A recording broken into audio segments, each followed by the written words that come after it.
அனைவருக்கும் வணக்கம். எப்படி இருக்கீங்க? இன்னைக்கு பேச போறது ரொம்ப முக்கியமான செய்தி. தயவு செஞ்சு வீடியோ முழுசா பாருங்க.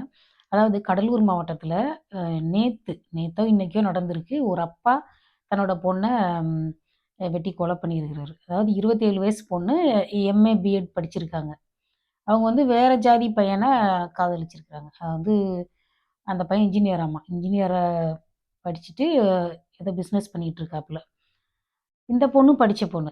அதாவது அ கற்றார் கற்றாரை காமூருவர். அதாவது படிச்சவங்க படிச்சவங்கள தான் கல்யாணம் பண்ணிக்குவாங்க. அது வந்து சகஜம் தான். இந்த அப்பாவுக்கு அது பிடிக்கல. அந்த பொண்ண வந்து சொன்னாராமா கேட்கல வெட்டிட்டாரு. உண்மையிலேயே பாருங்க நானும் அருவாள பயன்படுத்தியிருக்கேன். கிராமத்தாள் தான் நானு. மரம்லாம் வெட்டுவோம், தேங்காய் வெட்டுவோம். ஆனா அத வச்சு ஒருத்தர வெட்டி கொலை பண்ணணுன்ற அளவுக்கு அந்த கோபம் எப்படி உண்டாகுது மனசுக்குள்ள? இப்ப எங்க வீட்ல எங்க அம்மா தான் அந்த கோழியெல்லாம் அறுப்பாங்க. எங்க அப்பா அறுத்து நான் பார்த்ததே கிடையாது. அதாவது இத ஒரு அருவாள் எடுத்து பொண்ண வெட்டணும் அப்படின்ற எண்ணம் வந்து அவங்களுக்கு எப்படி வருது? ரொம்ப அதாவது இப்ப ஏதோ ஒரு இடத்துல ஒரு கொலை நடக்குது. ஒரு ஜாதி பிரச்சனையால கொலை நடக்குதுன்னா, அத வந்து அவங்க மனசுக்குள்ள ஒரு அப்படியே வெறி மாரி ஏத்திக்கிறாங்கன்னு நெனைக்கிறேன். இப்படித்தான் அதாவது இமேஜின் பண்ணிக்கிறாங்க. இப்படித்தான் நடக்கும். இப்படித்தான் வெட்டுவாங்க அப்படின்னு. அதுதான் காரணம்னு நெனைக்கிறேன். நிஜமா என்ன வெட்டி வெட்டி பார்த்தா யாராவது பிராக்டிஸ் பண்றாங்க? அதெல்லாம் ஒண்ணும் கிடையாது. மனசுக்குள்ள வந்து அந்த சிந்தனைய வளர்த்துக்கிறது. இப்ப இந்த மாரி செய்தியெல்லாம் போட்டுக்கிட்டு இருக்கப்போ, அம் தயவு செஞ்சு இப்ப YouTubeஆ இருந்துச்சுன்னா, அம் இது இந்த கமெண்ட் செக்ஷன வந்து லாக் பண்ணி வைக்கணும். ஏன்னா, அந்த கொலைய சப்போர்ட் பண்ணி நெறைய பேர் கமெண்ட் எழுதுறதும், அந்த கமெண்ட்டுக்கு லைக் போடுறதுமா பார்க்குறேன்.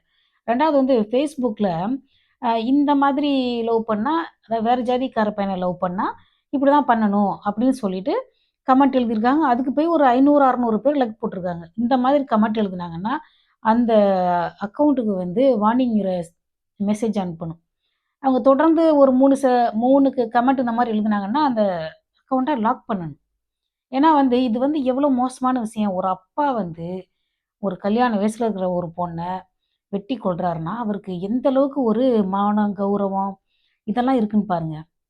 இதெல்லாம் வந்து இந்த மானம், கௌரவத்தெல்லாம் வந்து பெண் மேல தான் காமிக்கிறாங்க. இதே ஒரு பையன் வந்து ஓடி போய் கல்யாணம் பண்ணிட்டான்னா, அது ஆணுக்கு ஆண் வந்து வெட்டுறதுக்கு பயம் இருக்கு. ஆனா பெண்ணுன்னா ஈஸியா அத பண்ணணும்னு தோணுது பாருங்க. உண்மையிலேயே சொல்றேன். இந்த பொண்ணெல்லாம் அப்படி செய்யணுங்கிற அவசியமே கிடையாது. நானா இருந்தா ரொம்ப ஈஸியா டீல் பண்ணுவேன். ஆமா. நானா தான் உனக்கு அந்த பையன புடிச்சிருக்கா? இங்க பாருங்க நல்லா படிச்சிருக்கான். நல்ல பையன். இப்போ நம்ம தூரத்துல இருந்து பார்க்குறப்ப தான் வேற ஜாதி பையன்னு தோணும். அதே ஒரு 10 நாள் பழகிட்டா அப்படி தோணாது. கொஞ்சம் பாசமா பேசிட்டா, ச்சே நம்ம பையன் மாரி தான் இருக்கான். நம்ம ஆளுக பையன் மாரி தான் இருக்கான். அப்படின்னு நெனச்சு விட்டுருவாங்க.